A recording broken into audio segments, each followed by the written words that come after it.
Bonsoir, c'est Alexandra Brazinville. Ce soir, nous allons parler des enfants.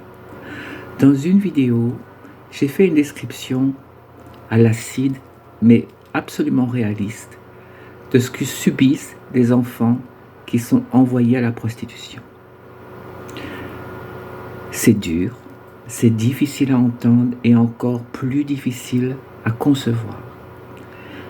Imaginez ce que ces enfants supportent, à la fois ces petits qui se prostituent, qu'on envoie à la prostitution, parce qu'un enfant se prostitue jamais de lui-même. Imaginez ce que cette petite Louise a pu supporter avant que le bon Dieu la rappelle à lui.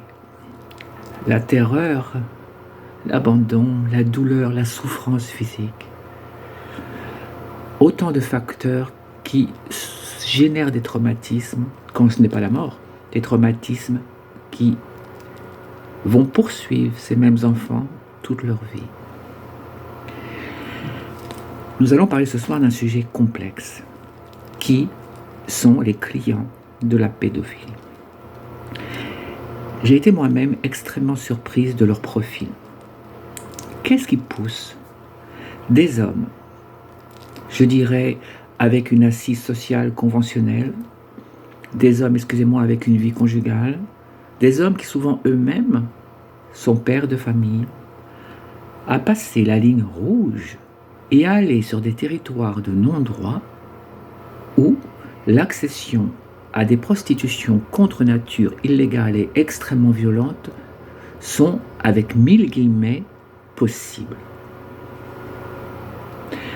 Pourquoi ces hommes-là vont allouer les services de certaines personnes tellement précaires qui n'ont plus d'autre choix pour survivre que de se vendre, ou d'aller brutaliser des enfants en leur faisant subir des choses abominables, avec une escalade dans la perversité, le vice, qui est un gouffre, alors même que ces hommes-là ont eux-mêmes des enfants du même âge chez eux.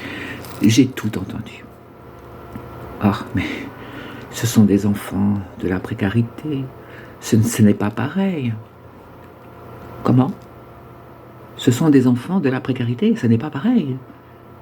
Excusez-moi, mais qu'un enfant soit issu d'un milieu modeste, d'un milieu précaire, ou même, comme dans certains milieux du monde, de favelas, d'endroits misérables, un enfant reste un enfant. Et on n'a pas à lui poser la main dessus. Non, jamais je ne cautionnerai. J'ai moi-même mis à mal une personne qui faisait, je dirais, la promotion au salon de l'érotisme, de voyages en Thaïlande, à l'époque, avec des catalogues d'enfants sur liste. J'ai appelé la mondaine qui l'ont appréhendé. Les enfants à l'autre bout du monde sont toujours des enfants. Il n'y a pas les bons enfants et puis les enfants qui sont inévitablement, je dirais, assujettis à devenir des esclaves sexuels. Pas du tout. Donc, je veux absolument que vous compreniez qu'il n'y a pas de profil type de client allouant les services pédophiles. Ce sont monsieur tout le monde. Et c'est ça le problème. Comment les reconnaître? Comment les maîtriser? J'ai toujours pensé que si on faisait barrage sur le territoire en mettant immédiatement tous ces enfants sous sécurité dans des centres, pas dans des centres où ils seraient à nouveau violés et abusés par des hommes malsains, parce que ça existe aussi malheureusement, mais dans des centres tenus par des gens respectables qui pourraient leur éviter d'avoir à subir les assauts de ces criminels et de ces monstres. Que si cette prostitution n'était pas facile d'accès, les gens n'iraient pas. Mais ça, c'est ma conviction personnelle. Ce soir, je vais vous parler de quelque chose qui défraie la chronique. Vous savez très bien que l'Ukraine a été la plaque tournante de tous les trafics humains. Tous les esclaves sexuels qui étaient envoyés dans les pays de l'Europe étaient réunis en Ukraine et envoyés. En Ukraine, il y a un trafic d'enfants et de bébés absolument abominable.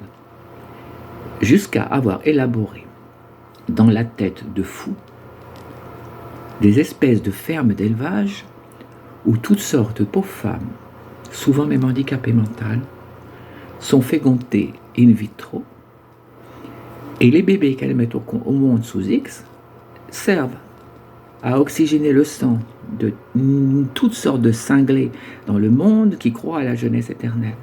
Ces enfants sont en bas âge envoyés dans des réseaux de prostitution où ils seront souvent mis à mort après des abus sexuels. Ce que je vous dis est quelque chose de très très dur à entendre, mais il faut savoir que ça existe. Comme il y a dans Paris des endroits où vous pouvez, moyennant une somme en liquide, visionner des films à usage unique. Sur ces films, on voit un bébé ou un enfant se faire violer, voire tuer. Cela se passe à Paris. Les vidéos sont immédiatement détruites. Mais si certaines personnes ont envie de visionner des images pareilles, c'est que d'autres tournent ces films à l'autre bout du monde, ou des fois pas aussi loin qu'on peut le penser, n'est-ce pas? Et que de vrais enfants sont martyrisés et tués. Donc il y a l'offre et la demande. Et pour moi, les deux sont aussi coupables les uns que les autres. Il faut arrêter ce processus satanique et infernal qui est l'œuvre du mal. Quand un pays où des adultes, des hommes adultes s'attaquent aux enfants, c'est la malédiction. C'est le signe d'une décadence et d'une déchéance morale et psychologique extrême. En tout cas, je suis heureuse que les personnes réagissent et comprennent enfin qu'il faut bouger.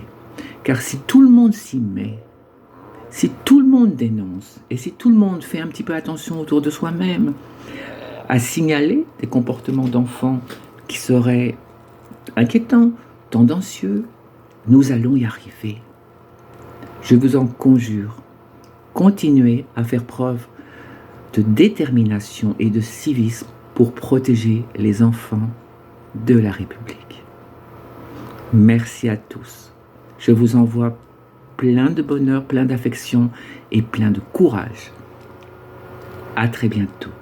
Alexandra Brasaville.